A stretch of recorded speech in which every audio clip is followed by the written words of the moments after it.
Alhamdulillah, wa salatu wa salam ala nabiyyina Muhammad sallallahu alayhi wa sallam. Vous avez tous pu constater les tremblements de terre, les inondations, qui n'ont pas touché seulement un pays, mais plusieurs pays à la fois. Donc énormément de musulmans ont été choqués de ces événements. Et se sont posé des questions. Qu'est-ce qui se passe? Qu'est-ce que Allah veut de nous? Pourquoi Allah subhanahu wa ta'ala il descend son châtiment que sur la communauté de Muhammad, que sur les musulmans? Il y a certaines personnes, elles ont perdu confiance en Allah subhanahu wa ta'ala. Pourquoi il n'y a que les musulmans qui sont éprouvés? Et toutes ces images accablantes qu'on peut voir sur les réseaux, des gens pleurer, des gens bloqués sous les décombres. Donc ça nous touche au fond de nous. Mais certaines personnes, comment est-ce qu'elles ont réagi? Avec un mauvais soupçon vers Allah subhanahu wa ta'ala. Et que notre communauté, elle est vouée à souffrir. Et que notre communauté, elle ne vit que des troubles, que des difficultés, que des épreuves. Sachez, barakallahu fikoum, il ne faut pas réfléchir de manière sentimentale. Il ne faut pas réfléchir de façon analogique. On compare les pays musulmans aux pays non musulmans. Ce n'est pas de cette façon-là. Comment est-ce qu'il faut réfléchir? Il faut revenir vers le guide. Qui est notre guide? Muhammad sallallahu alayhi wa sallam. Qu'est-ce qu'il nous dit le messager sallallahu alayhi wa sallam? Il nous dit Ummati. Il te parle de ta communauté. Toi qui fais partie de la communauté de Muhammad. Il te dit ma communauté. Ummati. Ummatum marhouma. Cette communauté, elle a été touchée par la miséricorde d'Allah subhanahu wa ta'ala. Très bien. C'est quoi cette miséricorde? Le fait qu'elle ne sera pas châtiée dans l'au-delà. La communauté de Muhammad sallallahu alayhi wa sallam, elle sera éprouvée du châtiment le jour de la résurrection. Laysa laha adabun fil akhirah. Adabuha fid dunya. En revanche, elle sera châtiée. Son châtiment, il sera dans cette vie d'ici-bas. Très bien. Comment est-ce qu'elle sera châtiée? Avec les bienfaits de cette dunya, des voitures, des appartements, ainsi de suite? Non, non, non, non. Comment est-ce qu'elle sera châtiée?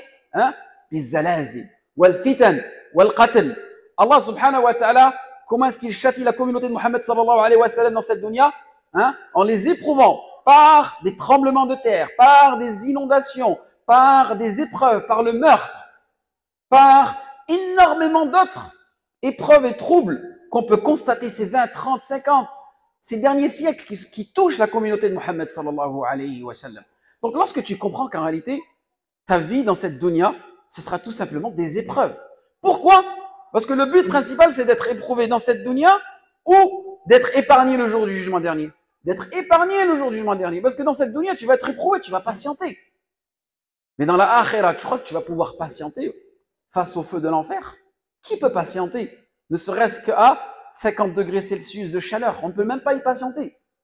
Et là, on voit qu'en réalité, ce qui se passe en ce moment, barakallahu fikum, c'est une miséricorde. C'est une rahma pour la communauté de Muhammad sallallahu alayhi wa sallam. Et plus loin que ça, le messager sallallahu alayhi wa sallam, il nous donne un autre enseignement. Il nous dit, qu'est-ce qu'il nous dit le messager sallallahu alayhi wa sallam? إِذَا أَرَادَ اللَّهُ بِعَبْدِهِ خَيْرًا عَجَّلَ لَهُ الْعُقُوبَ فِي الدُّنْيَا. Si Allah subhanahu wa ta'ala veut un bien envers l'un de ses serviteurs, qu'est-ce qu'il fait? Allah subhanahu wa ta'ala, il accélère ce châtiment, il accélère ces épreuves dans cette dunya. Pourquoi est-ce qu'il les accélère? Tout simplement pour pour que le jour du jugement dernier, tu ne sois pas éprouvé, tu ne sois pas châtié.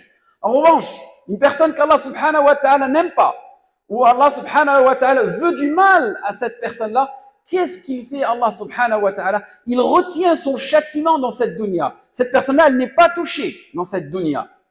D'accord? Mais en revanche, elle aura sa portion complète le jour du jugement dernier. Elle aura toute sa part. Toute sa part, elle l'aura le jour du jugement dernier, le jour de la résurrection. Donc, qu'est-ce que vous préférez? Entre vous et moi, vous préférez être éprouvé dans cette dunya et patienter et avoir votre récompense le jour du jugement dernier, ou bien ne pas être éprouvé dans cette dunya, d'accord? Et en revanche, vous serez châtié dans le jour de la résurrection. Pour ceux qui ont perdu espoir en Allah subhanahu wa ta'ala et qui ont tout perdu dans cette dunya, c'est les personnes qui n'ont pas cru en Allah subhanahu wa ta'ala. Et nous, on les voit parfois. Ces gens-là, ils ne sont pas éprouvés, énormément de bienfaits dans lesquels ils jouissent en ce moment. Et nous, on est plus ou moins éprouvés, on vit dans la difficulté. Mais vous pensez réellement que Allah subhanahu wa ta'ala est injuste envers ses serviteurs? Allah subhanahu wa ta'ala, c'est l'audient, c'est l'omniscient, il sait tout. Allah subhanahu wa ta'ala. Ensuite, le messager sallallahu alayhi wa sallam, il nous dit, quelle étonnante surprise. Quelle est cette surprise? Ajaban li amri al-mu'min, inna amrahu kullahu lahu khayr. Tout ce qui touche le musulman est un bienfait. Comment ça se fait? Pourquoi? Parce que le musulman, s'il a été éprouvé dans cette dunya, qu'est-ce qu'il fait? Il patiente. Ida asabathu sharra, sabar. Wa ida asabathu sarra, shakar. Wa ida asabathu darra, sabar. S'il a été touché par un mal, il va patienter. S'il a été touché par un bien, il va être reconnaissant. Et en réalité, dans les deux situations, il est gagnant. Mais nous, le problème, il est où? C'est qu'on n'arrive pas à patienter face à ces épreuves-là. Et qu'est-ce qui se passe? On peut avoir des mauvais comportements. On peut avoir un mauvais soupçon envers nos frères qui sont éprouvés. Et on peut avoir un soupçon aussi envers Allah subhanahu wa ta'ala. Et ce que je vous dis, je l'ai vu de mes propres yeux, je l'ai entendu. Des personnes qui te disent, vous savez, ces personnes-là qui ont été touchées par les tremblements de terre, c'était des innovateurs. Ils commettaient de la turpitude, ils commettaient des actes comme ci, comme ça, ainsi de suite. Allah, il les a punis. A'oudhu billah.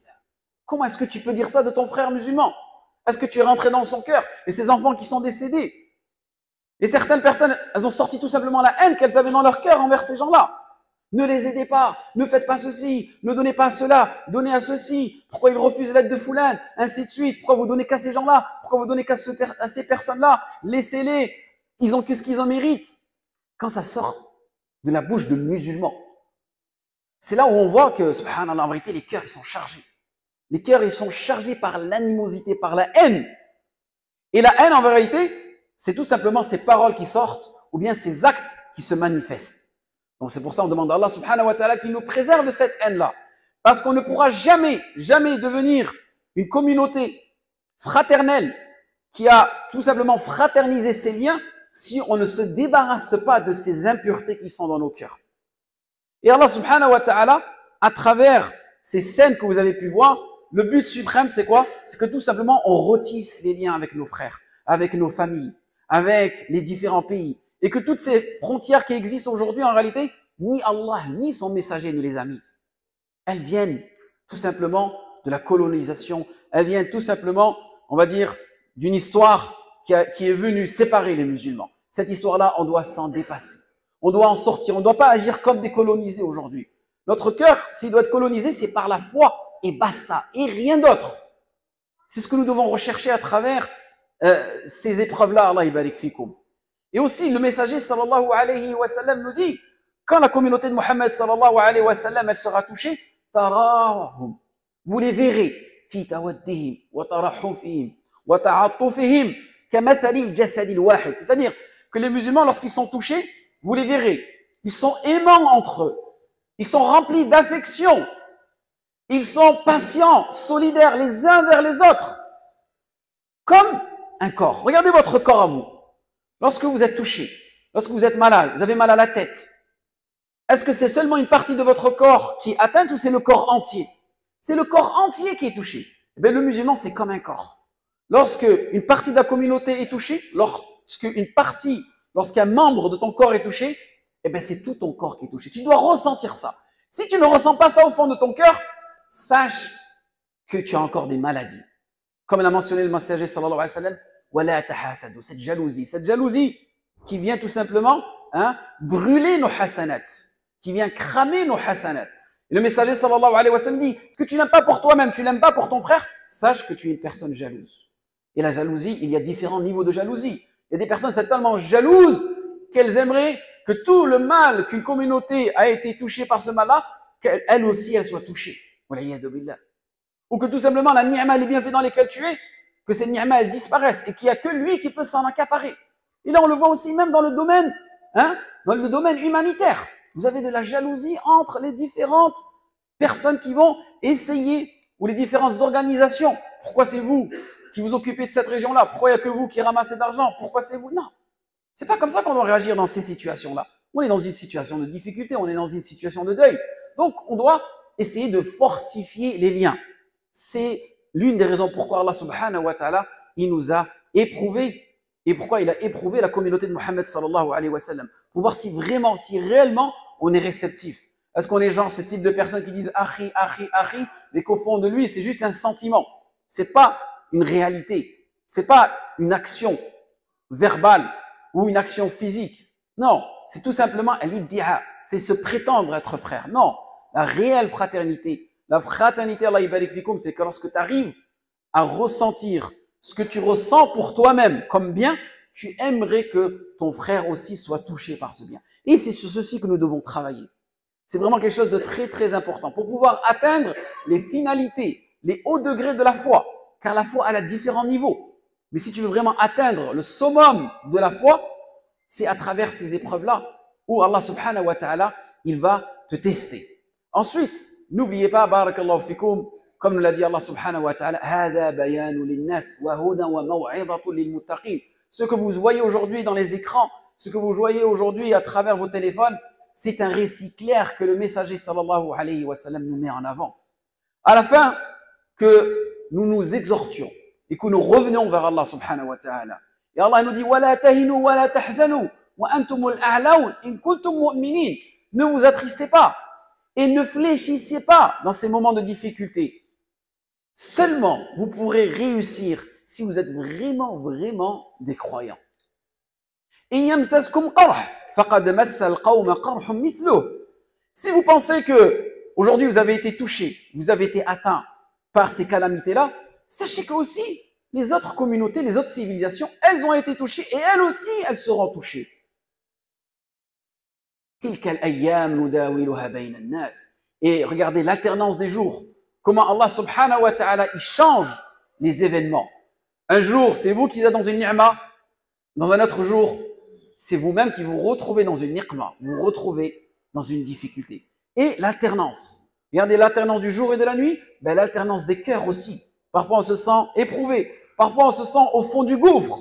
Quelques jours après, on se sent la personne la plus heureuse. Et c'est là où on doit rechercher une certaine stabilité, un certain équilibre. Comment est-ce qu'on recherche cet équilibre-là? Tout simplement en s'attachant à la parole d'Allah et du messager Mohammed sallallahu alayhi wa sallam. Et quelles sont les finalités de tout cela? Allah subhanahu wa ta'ala, dans un seul but, لِيَعْلَمَ الَّذِينَ آمَنُوا, afin que Allah subhanahu wa ta'ala sache exactement qui sont les croyants parmi vous, qui sont les vrais croyants. Parce que dire aujourd'hui je suis un croyant, je suis un musulman, tout le monde peut le dire. Mais le fait de le vivre de manière quotidienne, de vivre ta foi de manière quotidienne, cela est réservé à très très peu de personnes. Donc l'une des premières finalités pour savoir qui sont les vrais croyants, qui vont patienter et qui vont être satisfaits de ce qui leur est arrivé. Ensuite, Allah subhanahu wa ta'ala nous dit dans le Coran وَلِيَتَّخِذَ مِنْكُمْ شُهَدَاءَ. Et Allah subhanahu wa ta'ala, afin qu'ils choisissent les élus parmi vous, qui feront partie des martyrs d'Allah subhanahu wa ta'ala. Et le messager sallallahu alayhi wa sallam, quand on lui a posé la question, qui sont les martyrs de la communauté de Mohammed sallallahu alayhi wa sallam, le premier martyr, c'est celui qui décède dans le sentier d'Allah subhanahu wa ta'ala, qui recherche seulement kalimatullah al-ulya. Et les compagnons ont dit, mais messager, dans ce cas-là, les martyrs, ils sont très très peu dans la communauté de Mohammed sallallahu alayhi wa sallam. Et là, regardez la miséricorde. La miséricorde qu'il y a dans notre religion, Allah, il va élargir cette porte, la porte du martyr. Et il va donner l'occasion à des personnes de pouvoir faire partie des martyrs de la communauté de Mohammed sallallahu alayhi wa sallam. Et parmi eux, ceux qui sont décédés dans les inondations, comme nos frères en Libye. Énormément de personnes sont décédées dans les inondations. Ces personnes-là, bi'idhnillah, elles feront partie des martyrs. Ces personnes-là, ce sont les martyrs de l'au-delà, pas les martyrs de la dunya. Car ces personnes-là, on doit quand même les laver, on doit quand même les enterrer et faire la salat mortuaire dessus. Ensuite, sahibul hadmi, ceux qui ont été touchés par les tremblements de terre, ceux qui se sont retrouvés sous les décombres, ceux-là aussi font partie des martyrs de la communauté de Mohammed sallallahu alayhi wa sallam. Donc, tahsabuhu sharra wa huwa khayr. Vous pensez que ceci est un mal, ce qui arrive, mais en réalité, c'est seulement une purification. وَلِيُمَحِّصَ اللَّهُ الَّذِينَ آمَنُوا وَيَمْحَقَ الْكَافِرِينَ. Allah subhanahu wa ta'ala afin de nous purifier. Donc toi, si aujourd'hui, tu as vu ces images-là, tu as été touché par ces images-là, ça ne doit pas être juste un sentiment, comme je vous ai dit tout à l'heure, qui va, on va dire, vagabonder quelques jours et partir. Non, c'est vraiment une prise de conscience que ce mal-là, qui peut être la prochaine personne? C'est moi. Tu te dis maintenant, c'est moi qui peux être touché. Personne n'est à l'abri du châtiment d'Allah subhanahu wa ta'ala. Et les châtiments, il y en a différentes sortes. Celui-là, c'est le plus exposé, celui qu'on voit le plus. Des tremblements de terre, des inondations. Mais d'autres personnes, elles sont châtiées tous les jours dans cette dunya et leurs cœurs ne se sont toujours pas réveillés. Ils vivent encore dans l'inadvertance. وَمَا نُرْسِلُ بِالْآيَاتِ إِلَّا تَخْوِيفًا. Allah subhanahu wa ta'ala, ces signes qu'Allah subhanahu wa ta'ala nous expose, en réalité, ils ne sont envoyés qu'à titre de menace, afin de nous menacer. Naam. Parce qu'il y a des personnes, barakallahu fikoum, la seule façon de les faire revenir vers Allah subhanahu wa ta'ala, c'est de les menacer. Il y a des gens, c'est comme ça. Il n'y a que la menace. Lorsqu'ils voient une personne décédée, lorsqu'elle est touchée dans son ego, lorsqu'elle perd une personne dans sa famille, lorsqu'elle perd son travail, c'est qu'à ce moment-là que elle prend du recul et une prise de conscience et elle fait la tawbah. Et elle revient vers Allah subhanahu wa ta'ala. Donc, si aujourd'hui tu te retrouves dans cette situation, fafirru ilallah, fuyez vers Allah subhanahu wa ta'ala, par la porte du repentir. Et n'oubliez pas aussi par la porte de la subsistance. Allah subhanahu wa ta'ala, il vous a favorisé, vous, aujourd'hui ici. Allah subhanahu wa ta'ala, il vous a facilité l'accès à la subsistance, contrairement à d'autres pays. Donc, montrez de votre générosité. Montrez de ce que Allah subhanahu wa ta'ala vous a donné. Wa amma bi ni'mati rabbika fahaddith. C'est bien fait qu'Allah subhanahu wa ta'ala qui t'a octroyé, qui te les a donnés. C'est Allah subhanahu wa ta'ala. Montre à Allah subhanahu wa ta'ala que tu es une personne bienfaisante. Donc, si tu as l'opportunité, à travers n'importe quel canal, d'être solidaire avec tes frères, fais-le. Et le maximum, le montant que tu peux donner, donne-le. Allah subhanahu wa ta'ala, il sait exactement ce qu'il y a dans ton cœur. Et sache qu'Allah subhanahu wa ta'ala, yu'awwidaka khayran. Allah subhanahu wa ta'ala te donnera bien meilleur. Énormément de personnes aujourd'hui, elles te disent, Wallah, mashallah, mon business, il a explosé, je ne sais pas d'où ça vient. Je ne sais pas d'où ça vient. Peut-être qu'à un moment, tu as mis ta main dans ta poche et tu as donné sans compter et de manière sincère. Et Allah subhanahu wa ta'ala, il t'a gardé cette récompense, peut-être 6 mois, 1 an, 10 ans, 15 ans, 20 ans après. Et Allah subhanahu wa ta'ala, il te comble de ses bienfaits. Allah, il va t'accorder une épouse gracieuse. Il va t'accorder une descendance obéissante. Tout cela va venir de tes actions. D'accord? Allah subhanahu wa ta'ala va tout simplement te récompenser. Et sachez aussi qu'Allah subhanahu wa ta'ala, que lorsque vous êtes éprouvé dans cette dunya et vous n'envoyez pas la récompense, sachez que si on est croyant aujourd'hui, on croit au monde invisible, c'est parce qu'on sait que notre salaire, c'est pas à la fin du mois, mais c'est le jour de l'au-delà. On attend un salaire là-bas. Et ce salaire, Allah yibarik fikoum, il ne faut pas le polluer avec des mauvaises paroles, avec des mauvaises intentions. Ce salaire-là, il faut essayer de le préserver un maximum, de le purifier un maximum. En espérant que ce rappel était bénéfique pour vous et moi. On demande à Allah subhanahu wa ta'ala qu'il accorde sa miséricorde à tous les défunts qui ont été touchés par ces tremblements, qui ont été touchés par ces inondations.